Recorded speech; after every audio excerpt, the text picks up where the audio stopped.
My name's Norman Beaker. We're from Manchester in England, Manchester United fan of course.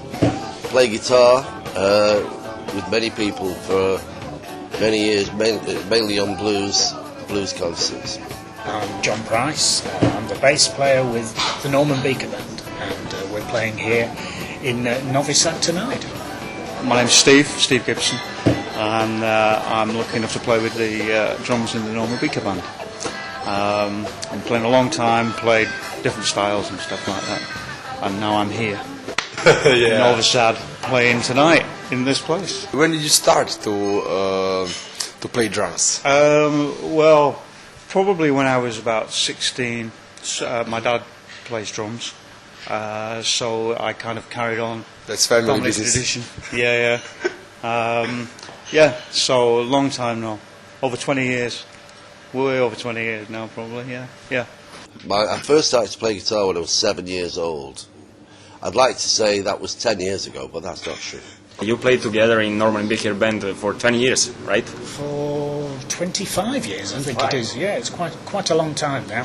Yeah, man and boy, as we say in England. Yeah, we've played all kinds of stuff over the years, and it's been a pleasure playing with Norman for that time. We've done a lot of travelling, and it's certainly been nice visiting Serbia this time. It's been lovely.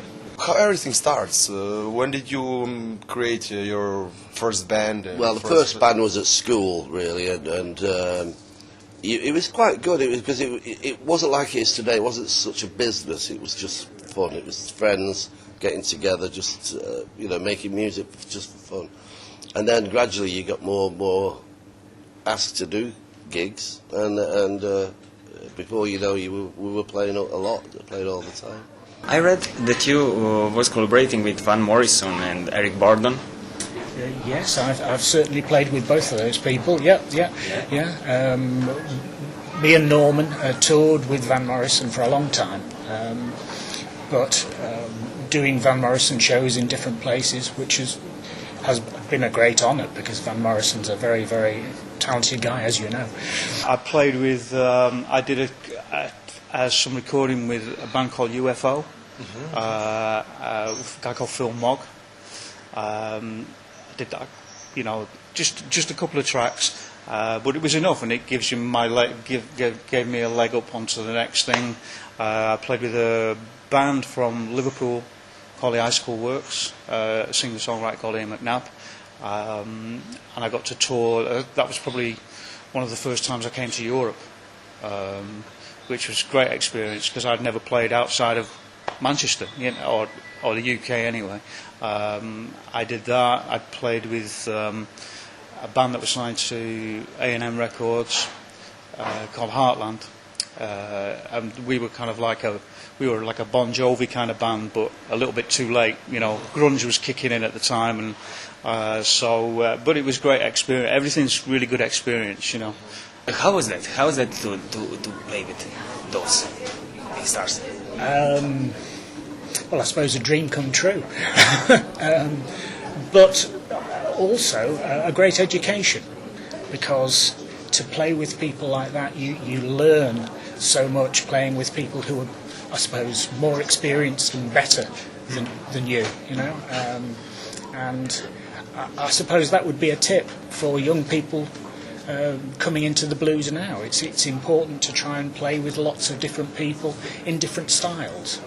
And playing with Van Morrison, yeah, that was certainly a formative experience for me. We played from the 60s onwards with people like Jack Bruce and Cream and Brian Ferry from Roxby, a long time, because we've been playing a long time. As a band, we were together a long time anyway, but instead of playing like session guitar players and session drummers, we played as a session band with all these people.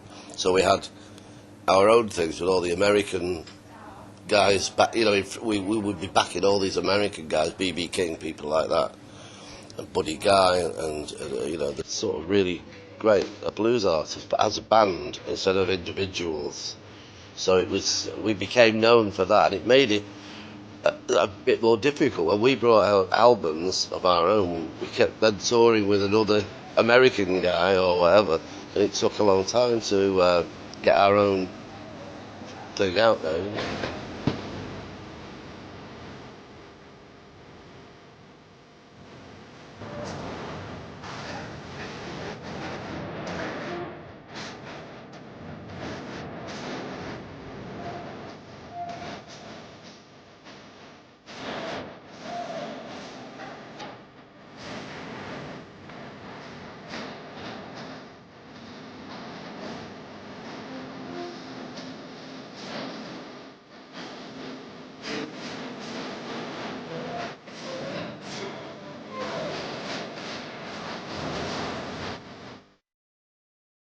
I'm sure that you have a lot of memories from these 25 years. Many. You want some in particular? I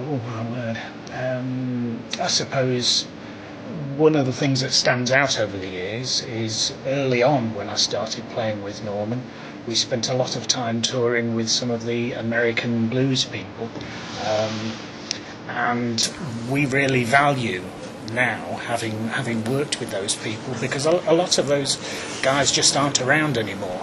We worked with some of the people who, when I was growing up, I was listening to people like Lowell Fulson and Champion Jack Dupree, old-time blues guys, and I actually got to play with these people, which was a real pleasure.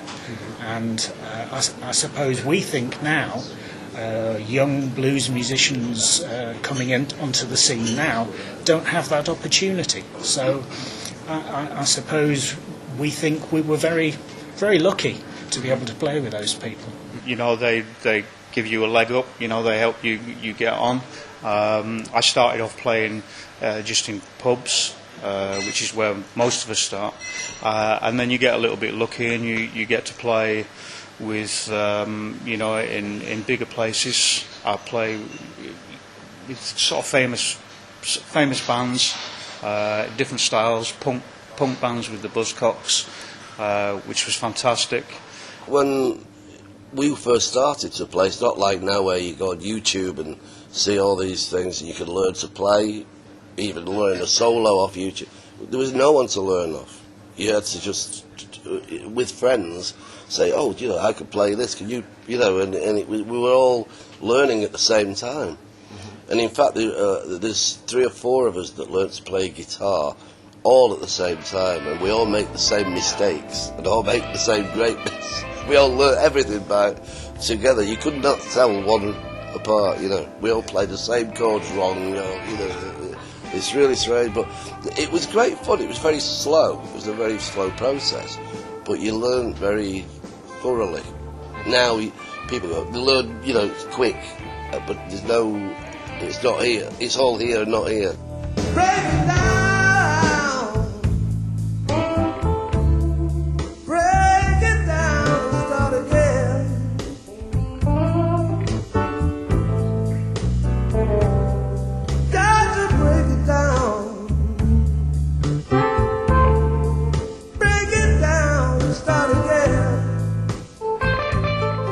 Why blues? My brother was crazy about blues music. I really liked the pop music. I was playing all this sort of stuff, But he kept telling me about these guys, and he got a few bands together playing blues, and asked me to join. And I just played the way I play, and it was more bluesy than they played, and that was it. I always played it. I always played like a blues guitar player, even before I'd heard blues. And it sounds great. I can't wait to hear it tonight. I hope it listen to sounds your great. reviews. I hope it sounds great. What do you think about the future of blues scene? I think from what I'm seeing in Serbia, the future of the blues scene is very good. There are a lot of young people coming to the concerts in Serbia, which is good. And I think it's important that in the blues, it's important to have a crossover between blues and rock, blues and jazz, blues and hip hop, and all those kind of different forms of music seem to be growing up well. So I think the blues has a good future. I try and play blues properly, rather than like a rock drummer. I try and play it like a blues drummer would do. I try to do that now. That's my kind of focus. Is that true that people called you a rhythm machine? I hope so. Are we talking about drums still? Yeah. I think. Yeah. I don't know. I like that term. That's good. Yeah. You have some favorite nickname that people call? Well, one of my favourites is we play with Larry Garner, who's a blues man from Louisiana, and he calls me Caffeine Slim. I like the slim bit, obviously. He calls me Caffeine Slim because I'm a big coffee drinker.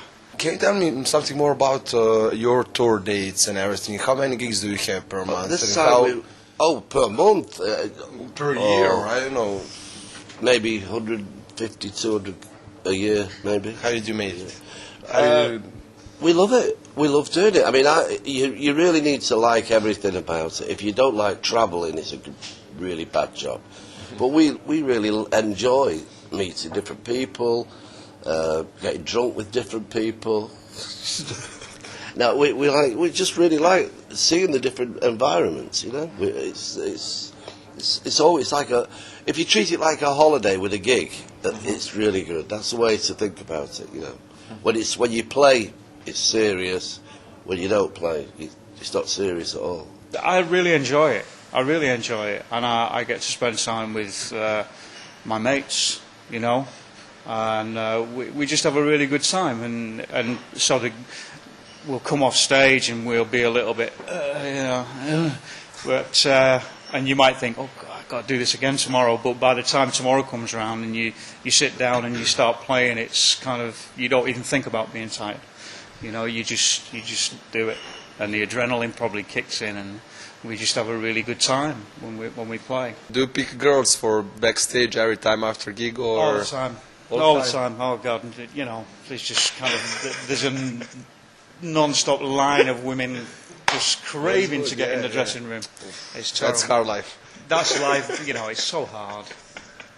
Do you have some special story, or I don't know, some interesting that you will never forget?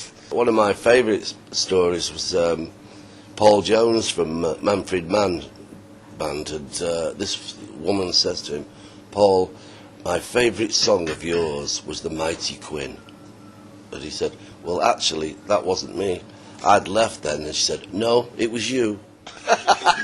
You were wrong. We played in Norway, and it was a great gig. We were a little bit late, I seem to remember, but we not through our fault. You know, it was a very long day, and we got to the gig, and we did the gig. We had a great time, and we were around the CDs. People were buying CDs, and a young lady came up and she was asking people to sign stuff, and she came to me and asked me to sign, if I'd sign something for her, and I said yeah, and I'm waiting for her to get a piece of paper out or a CD, but she didn't. She just pulled her bra over to one side, and I kind of went, "Really?" And she said, "Yeah." So I said, "Right, okay." Your hands were shaking or no? Oh, absolutely not. I was steady. Oh, that's good. Steady Eddie. I kind of tried to, anyway. I tried to be slightly artistic, you know. How do you spend your free time together? Together? Well, we go sightseeing. We do what everybody does. We go, we go to a cafe, have a beer, have a look round, check that. I mean, the women in Serbia. I mean, there are no fat women like in England. No, England. I don't know what they eat, but no, we just really hang out, have a look round, and maybe go to some historical thing. Whatever. It's not difficult to pass the time if you're with the right people. It feels a little bit odd when we have, for me it does anyway, when we have a day off, because I feel like we should be doing, I should be doing something, and playing. I don't like too many days off.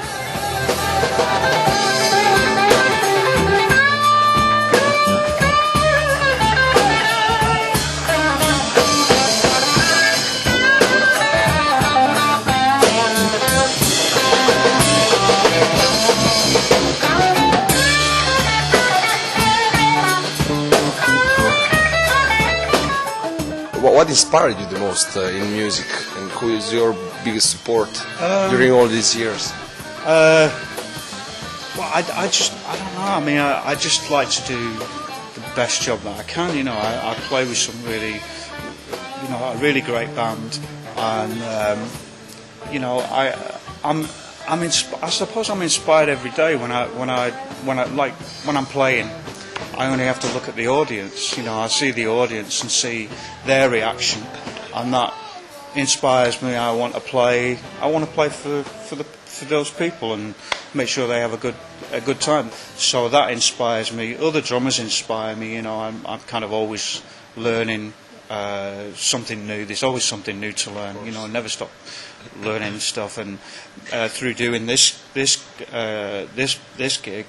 With the Norman Beaker band, Norman always turns me on to something new, drummer-wise. I don't know a lot of blues drummers. I know some blues drummers, but Norman will know drummers from, way back.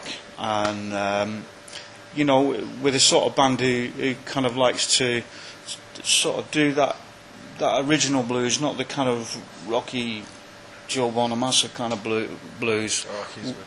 Yeah, we like to. I suppose we're a bit more traditional. Can you tell me something more, please, about your new album? But how long did you create it? Well, it took nearly 2 years, only because we had to keep stopping to record. In that time we did another 3 albums with different people. So every time we had to keep going back and recording them one by one.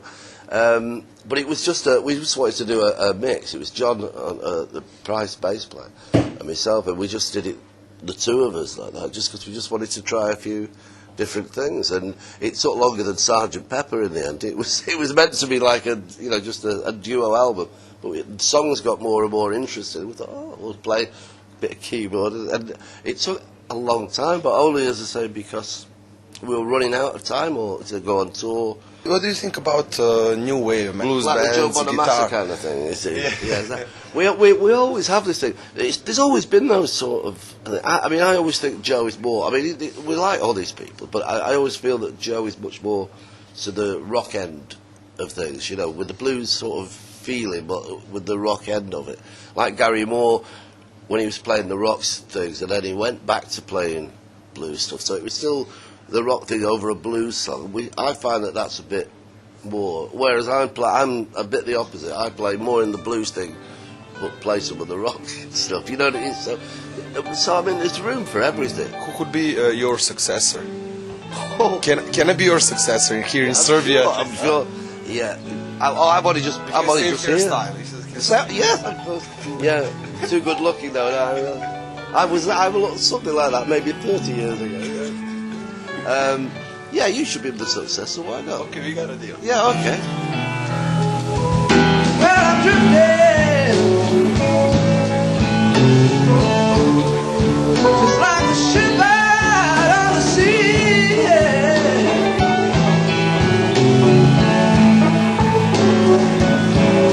Drifting, baby,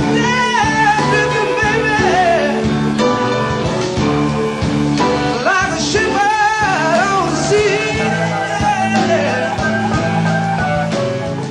This isn't your first time in Serbia, right? No, I came last year with Norman, and we did a few dates, festivals and that kind of thing. It's been interesting. What was the first impression? Very positive. I suppose we didn't know what to expect, because we haven't toured this part of the world before, but very, very positive. I was impressed by how people are knowledgeable about the blues and how people are keen to see the music that we're playing, and that was really nice. It's not like in the news, totally. I guess not. I guess not. We came here last year, about October, November last year, and we did some gigs in Belgrade. I can't remember the names of the places, to be honest with you, but it becomes a bit of a blur. I just remember, and they were great gigs, and we had a great time in Serbia last time. I'd love to come here more often. It gets me away from home as well, which is good. How was last night in Belgrade? It was really, really good. Yeah, it was fantastic. It was a really good atmosphere, because it was quite a straight, sort of biggish place, but it was a really good atmosphere. You know, we do a song that we recorded in Belgrade for the Attic sessions, which you can find on YouTube. And we did a song, and it was a very small studio. And at that time we had the keyboard player with us, Nick Steed, and Kim Nishikawa, who plays saxophone when we come out as a 5-piece band. And but at that point we had to keep it kind of quiet, and it was a bit tight. So I played like a conga pattern on a snare drum, and we do that, and that's kind of worked its way into the live set. And I sometimes do a solo like that, which is a little bit different. It's through watching John Bonham. You know, it's like my little homage to John Bonham. I'm just another number making up the line, but I'm not going to take this stagnation of my mind. And it's hard to be somebody, nobody gives you any word. The people have all been very warm and friendly and gracious towards us, which is really nice, because we didn't know what to expect. But yeah, people have been really nice. Would you like to change something? I can't think of anything. I would like to see the Serbian people being more financially well off. I suppose we see a great, as we travel around, seeing a great mixture of people who have a lot of money, and maybe a lot of people that don't have a lot of money. I suppose it would be nice to see Serbia do well. Well, I like everything about it, really. You know, I mean, obviously I'm not being everywhere, but the places that we see, you show good English football. That's good. I can watch with football. The food is I like the food. As I say, the women, the beer, the music scene, Everything.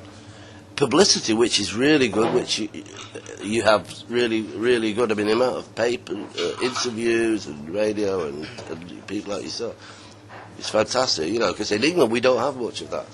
You know, unless it's Eric Clapton or whatever, they don't do a lot of publicity for things, you know. They leave it to the public to go and just find out, you know. So, I mean, the more you can do for things like this is great, you know. It gives credibility to the music, really.